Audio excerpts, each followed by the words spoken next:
जनशक्ती पक्षाचे अध्यक्ष बच्चू कडू यांना कृपया मंचावर घेऊन यावं.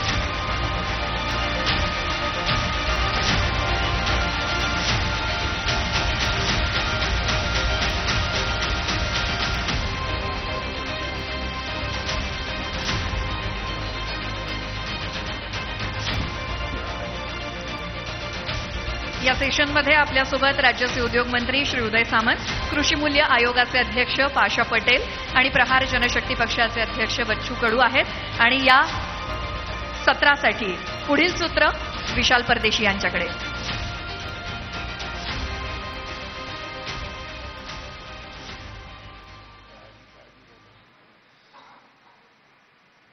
नमस्कार. न्यूज 18 लोकमत प्रस्तुत अजेंडा महाराष्ट्र या कार्यक्रमात आपलं सगळ्यांचं खूप खूप स्वागत. मंडळी, वेगवेगळ्या विषयांना घेऊन आपण चर्चा करतोय आणि ही चर्चा उत्तरोत्तर रंगत चालली आहे. आता या सत्राचा विषय देखील तसाच आहे, आपल्या जवळचा आहे, जिव्हाळ्याचा आहे, ज्याच्याबद्दल आपण कायम बोलत असतो, हक्काने काही प्रश्न मांडत असतो आणि शिवाय या राज्यातले स्थानिक म्हणून, एक मतदार म्हणून त्या प्रश्नांकडे फार जिव्हाळ्याने बघतो.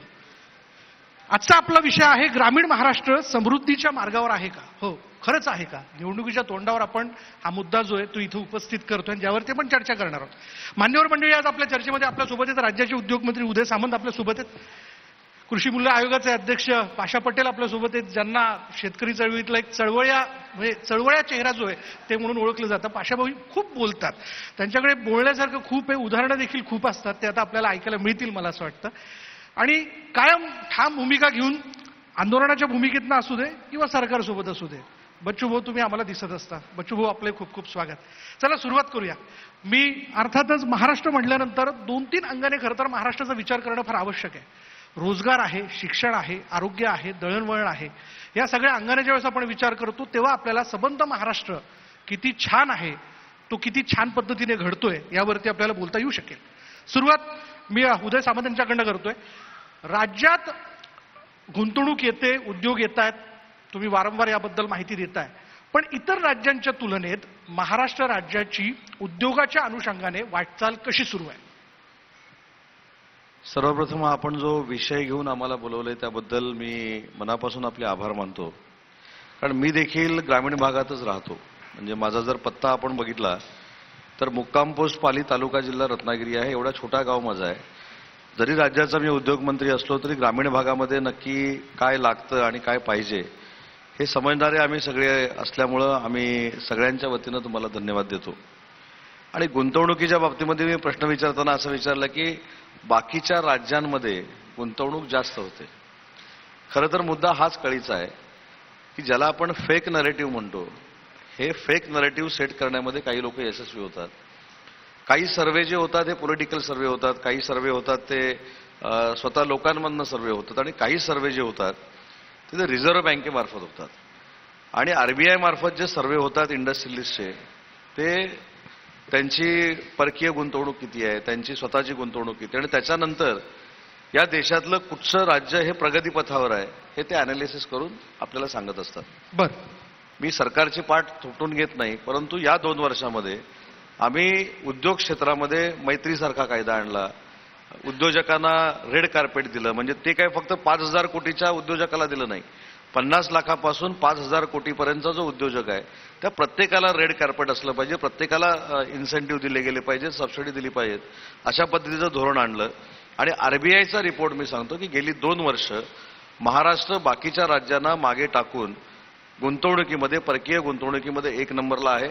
आणि म्हणून मी या बाबतीमध्ये श्वेतपत्रिका देखील काढली. महाराष्ट्र राज्य हे देशातलं असं एक राज्य आहे की ज्यावेळी आमच्यावर आरोप झाला की हा प्रकल्प बाहेर गेला, तो प्रकल्प बाहेर गेला, त्यावेळी व्हाईट पेपर काढण्याचं धाडस विधानसभेमध्ये काढलं. बाहेर आपण काढतो पण विधानसभेमध्ये काढलं. पण दुर्दैवानं जे कोण आमच्यावर टीका करत होते किंवा जे कोण परकीय गुंतवणूक बाहेर गेले म्हणून सांगत होते त्यांनी कुठेही त्या व्हाईट पेपरला ऑब्जेक्शन घेतलं नाही. आणि RBIचा रिपोर्ट आहे की महाराष्ट्र परकीय गुंतवणुकीमध्ये नंबर 1ला आहे. या 3 महिन्यातली परकीय गुंतवणूक 75,000 कोटी रुपयाची आहे. त्याचवेळी गुजरातची 10,500 कोटी रुपयाची आणि कर्नाटकची 8,000 कोटी रुपयाची. बच्चूभाऊ, मला तुमच्याकडेच आहे. पाशाभाऊ, मी तुमच्याकडे येणार आहे, कारण या विषयाला घेऊन आवर्जून तुम्ही बोलावं असं मला वाटतं. कारण राज्यात सध्या तुम्ही बांबू लावा, बांबू वाढवा या दृष्टीने प्रचार प्रसार करताय, त्याच्यामुळे त्याबद्दल देखील साधक-बाधक चर्चा होईल. पण बच्चूभाऊ, माईक आपल्या बाजूला. उदय सामंत यांनी जे आता गुंतवणुकीच्या बाबतीत सांगितलं, जी आकडेवारी आपल्या समोर मांडली, मी गेल्या लोकसभा निवडणुकीमध्ये 42 मतदारसंघ फिरलो आणि वेगवेगळ्या ठिकाणी मी सामान्यांशी संवाद साधला. अजूनही लोकांचे जगण्याचे प्रश्न सुटलेले नाहीत, 2 वेळच्या भाकरीचे प्रश्न सुटलेले नाही. आणि त्यात बहुतांशी जिल्हे मला असे दिसले ज्याच्यावरती नो MIDC झोनचा शिक्का आहे. तुम्हाला पटतंय का यांचं म्हणणं? खरंच उद्योगाच्या दृष्टीने प्रगती होते का? खरं प्रश्न असा आहे का उद्योग आहे आणि ते कुठल्या भागात आहे आणि कुठं आहे, नेमका कोणाला रोजगार मिळतोय याचं जर पाहिलं तर ते ग्रामीणमध्ये 0 आहे आणि शहरात ते अधिक आहे. ग्रामीणमध्ये काय नाही, म्हणजे मूळ मुद्द्यावर जर आपण पाहिलं की ग्रामीण महाराष्ट्र हा समृद्धीच्या मार्गावर आहे का वृद्धीच्या मार्गावर आहे, म्हणजे ते कमी होण्याच्या मार्गावर आहे. तर तुम्ही जर एक साधारण चित्र उभं केलं तर कापूस आपण जर शेती म्हणून करतोय तर तिथे भाव भेटत नाही. 9,000 रुपये क्विंटलची शिफारस आपण केली होती कापसाची राज्य सरकारनं, पाशाजी पटेलनी यांनीच केली ते. आणि सरकारनं जाहीर केले 7,000 रुपये, म्हणजे 15% नफा धरून भाव किमान 9,000 भेटले पाहिजे. 15% बरं, तरी मूर्ख केंद्र सरकार फक्त 7,000 करते, म्हणजे एका क्विंटल मागं 2,000चं नुकसान, लॉस, आणि 15% अधिक लॉस. असं पाहिलं तर 3,000वर गेला. सोयाबीनचं तेच झालं. पण गावात शाळा चांगल्या नाही, 2 शिक्षक 4 वर्ग 1 खोली अशी व्यवस्था आहे, म्हणजे शाळाही चांगली नाही. दुसरं आपल्याकडे लाईट काय, मग शहरात किती लाईट, तिथं दिवसभर लाईट, गावात मात्र रात्री लाईट दिवसा बंद. एवढे नालायक सारखे वागतात राज्यकर्ते, ते कोणी असो, सावंजी असो का आम्ही असो. हे प्रश्न का ऐरणीवर येत नाही? पण बच्चूभाऊ तुम्ही होतात ना सरकार बरोबर, तर काय झालंय, मी दिव्यांग मंत्रालयासाठी गेलो, ते केलं, पण त्यांनी महिना वाढवला. तुम्हाला मिळायला पाहिजे होतं बच्चू, दिव्यांग मंत्रालय तुम्हाला मिळालं पाहिजे. मिळालं, पण त्याचं पगार, त्याचं बजेटमध्ये यांनी पैसेच ठेवले नाही. फक्त खातं निर्माण केलं नाही, बजेटमध्ये पैसेच ठेवले नाही.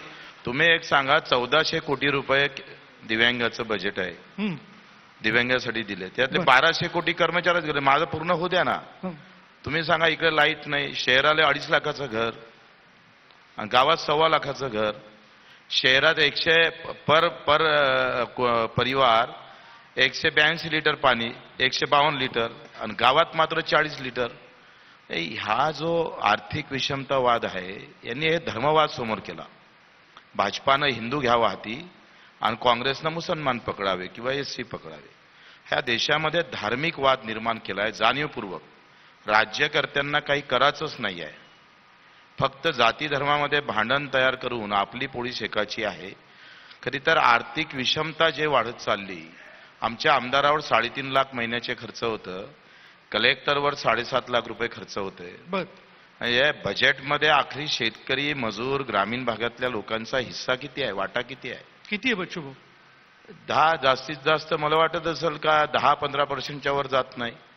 तुम्ही जर आता 8वा वेतन आयोग देतो म्हटलं आणि हे सगळे भरती करतो म्हटलं आणि तुमचे हे सगळे कर्मचारी अधिकाऱ्यांचं वय वाढवून देतो म्हटलं, तर मग बजेट राहते कुठं सामान्य माणसासाठी शिल्लक? बजेट शिल्लकच नाही. काँग्रेसचा ढाचा तोच होता बजेटचा आकार, आणि भाजपचा तोच राहिला, त्याच्यात फरकच नाही. 45 लाख कोटीच्या केंद्राच्या बजेटमध्ये आमचा हिस्सा किती आहे दाखवा आम्हाला. किती तुम्ही प्रत्यक्षरित्या शेतकऱ्याला दिलं, ग्रामीण भागाला दिलं. तुम्ही श्रमोदय महामार्ग काढला आणि गावातला पानंद रस्ता शेतातला तसाच ठेवलाय. तिथं पर किलोमीटर 24 लाख रुपये देता, आणि इथं श्रमोदयचे एका पर किलोमीटर मागं आपण 5,000 कोटीच्या वर चाललोय. ही मोठी तफावत आहे. पण उदय सामंतजी, बच्चूभाऊंच्या या गोष्टीशी मी या अर्थाने सहमत आहे की दर 2 दिवसाआड आम्हाला एक बातमी या पावसाळ्यात अशी वाचायला मिळते की शाळेत जाण्याकरता मुलांना रस्ता नाही आहे किंवा पूल वाहून गेला, पूल पाण्याखाली गेला. त्यांना जीवघेण्या म्हणजे गुडघ्यापर्यंत आलेल्या, कमऱ्यापर्यंत आलेल्या पाण्यातनं नदीतनं प्रवास करत पुढे जावं लागतं. बहुतांशी ठिकाणी अजूनही त्या नदीवरनं जाण्याकरता पूल झालेले नाहीयेत. माणूस कोणी गेला गावामध्ये तर त्याला स्मशानभूमीपर्यंत नेण्याकरता देखील रस्ता नाहीये किंवा स्मशानभूमीच नाहीये. हे दुष्टचक्र संपणार कधी आहे? आपण ठीक आहे, आकडेवारी, योजना, या सगळ्या गोष्टींबद्दल गप्पा मारतोय, पण या मूलभूत गोष्टी अजून सुटलेल्या नाहीये. त्याच्याकडे कधी लक्ष देण्यासारखं? मला असं वाटतं की या महाराष्ट्रामध्ये 288 आमदार आहेत. या 288 मतदारसंघाचं नेतृत्व हे करत असतात. आता स्मशानभूमीला रस्ता नाही किंवा कुठं पाळण रस्ता नाही, मला असं वाटतं की लोकप्रतिनिधींनी ही कारणं सांगून उपयोगाचं नाही. स्मशानभूमीला जर रस्ता नाही तर त्यांना आमदार निधीतनं दिला पाहिजे, पाळण रस्ता नाही तर आमदार निधीतनं दिला पाहिजे.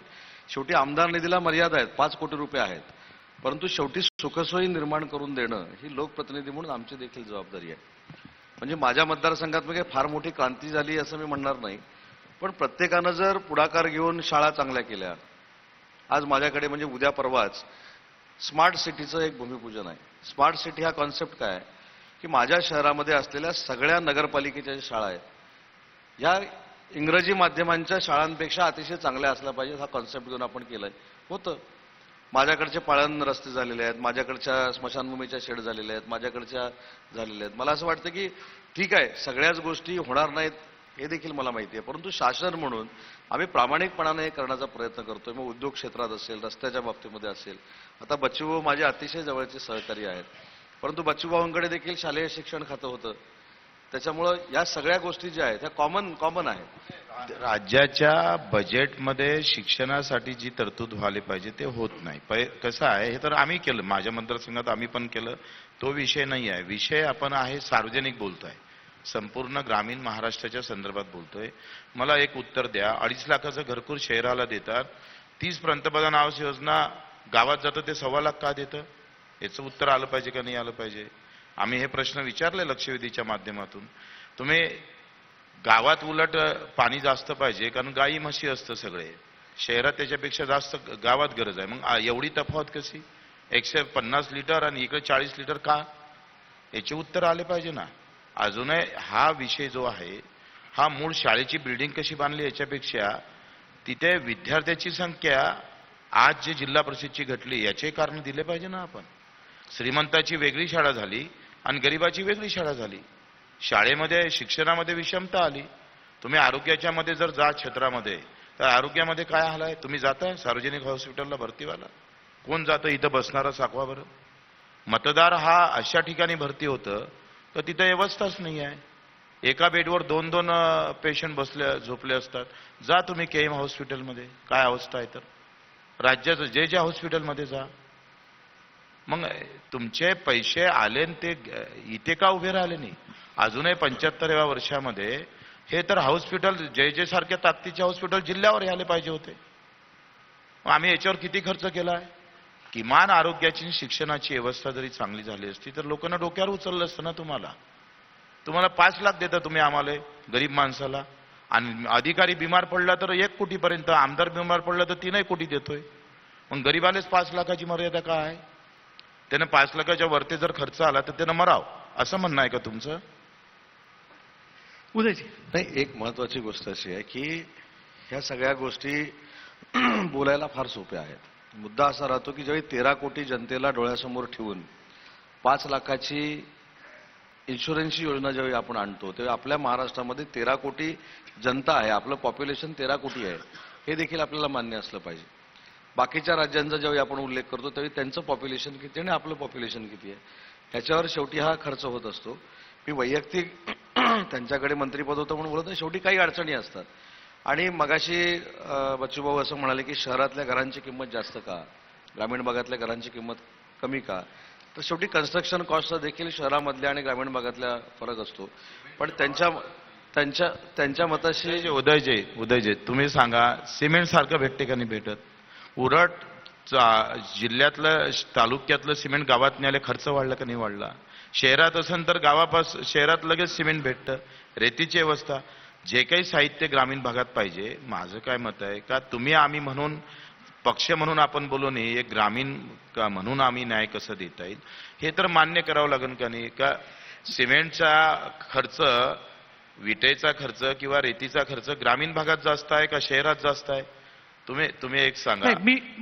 मला एक दुसरा, तुम्ही एक जिल्हाधिकारीनं आमदार बिमार पडला तर 1 कोटीपर्यंत 2 कोटी रुपये खर्च करता येतं.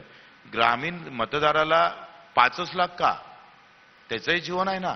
मतं मागायला तिथंच जातो ना आम्ही. आखरी बजेटमध्ये बदलावं लागेल. 7.5 लाख रुपये खर्च होता.